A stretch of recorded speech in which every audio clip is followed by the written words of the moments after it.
Go beyond hard. I think this is an impossible. Diddy is not giving up.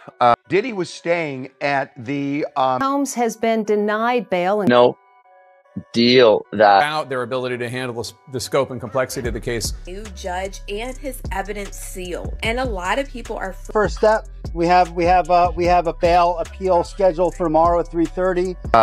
Even before he gets to the trial, he's not giving up on trying to get out of jail.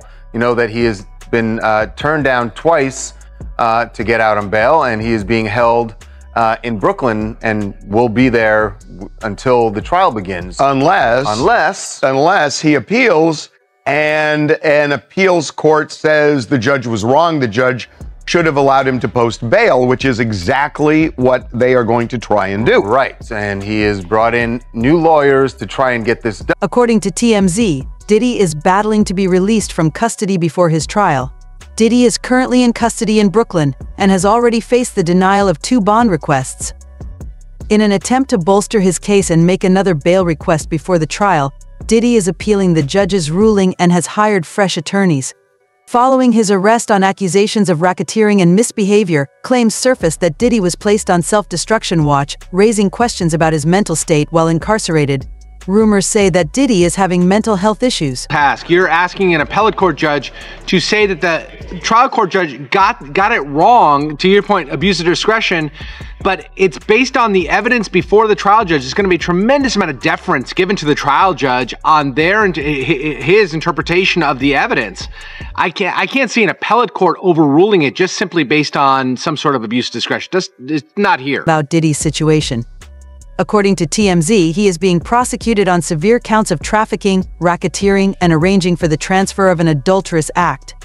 Diddy's situation in jail is becoming worse after he was twice denied bail. Park Hyatt Hotel in Midtown Manhattan.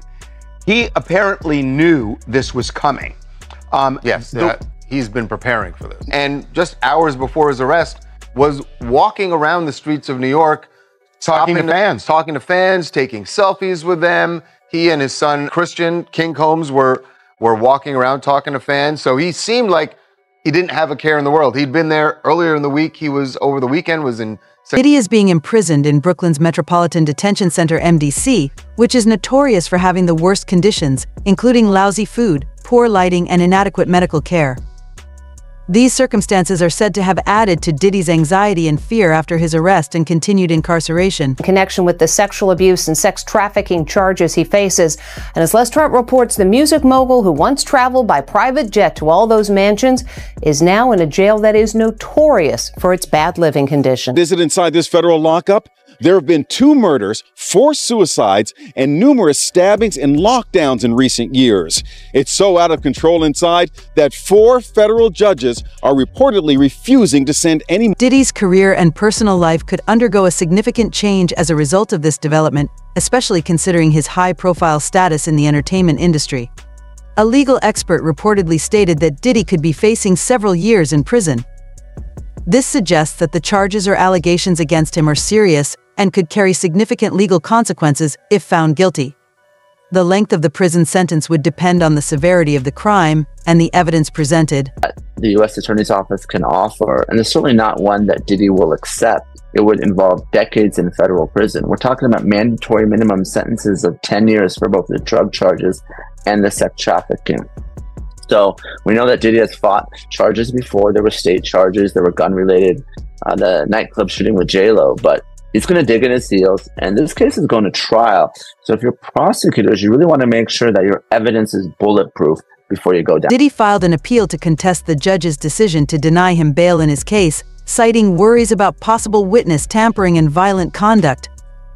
The fact that the court denied him bail indicates that it believes he poses a serious risk to the investigation or to other parties, which will make his legal battle even more difficult. This decision also increases the seriousness of the case because bail is typically denied in cases where there is a strong concern for public safety or interference with. But still, why do you think it took them so long for them to go after Combs, considering they allege his crimes have been going on for more than a decade?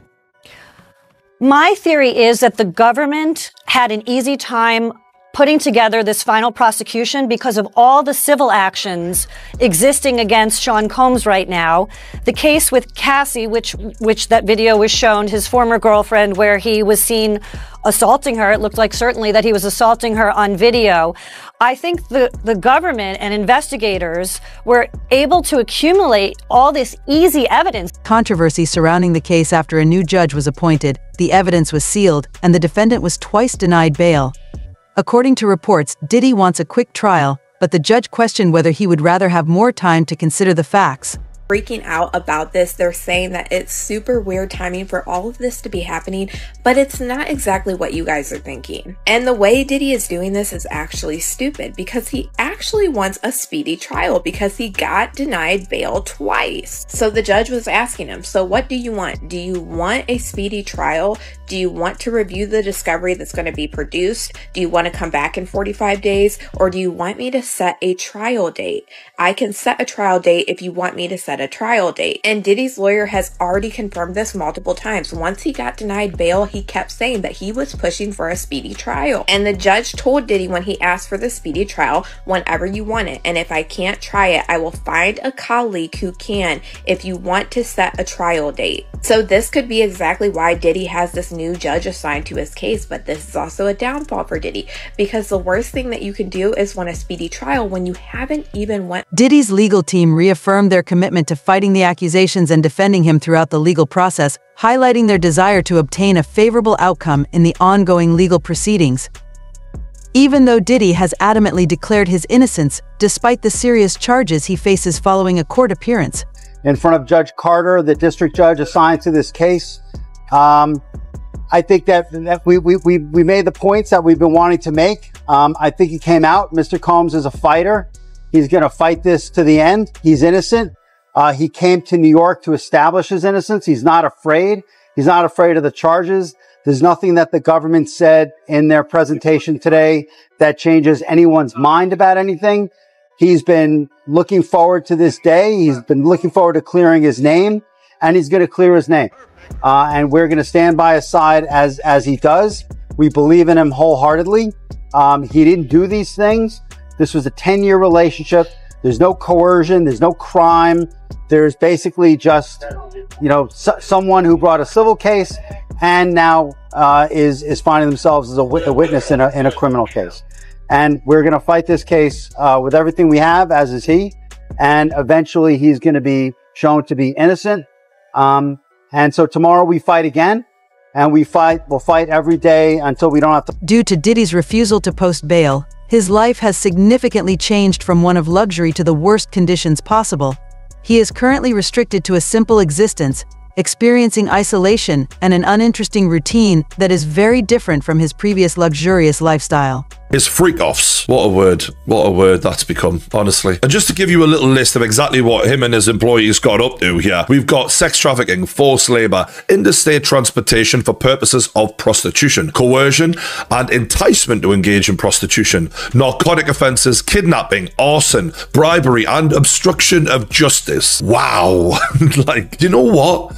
You're P. Diddy. You've got all the money in the world. You don't need to do any of this. But for some people, the more powerful they get, the more dark their imagination becomes, and the more they want to push the boundaries to do the craziest fucked up shit possible. And this is what happens when a psychopath gets this much power. Even those words coercion and enticement to engage in prostitution, it wasn't enough for him to get consenting, prostitutes who do this by trade. What a trade.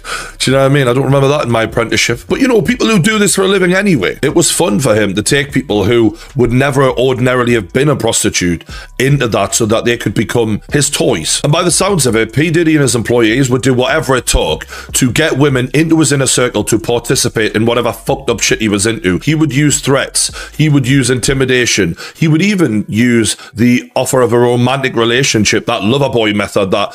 Diddy, who was accustomed to sumptuous meals, is now forced to eat a bland diet of processed foods and potatoes while incarcerated. This, combined with his solitude, highlights the drastic difference in his life. All of these freak-offs purchased multiple hotel rooms for these freak-offs to take place, had his staff stock the rooms with different items, drugs, lube, extra sheets, things of that nature, for the freak off, didn't allow individuals to not participate in the freak off. And one of the ways that he did that was by using drugs in order to get them to a state of mind so that they would participate, or he would use the tapes as extortion to force them into these freak offs.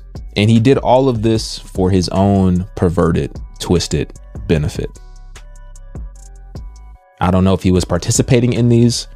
I don't know if he was getting off to these videos that he was making. Who knows? This is crazy. I don't know how else to put it.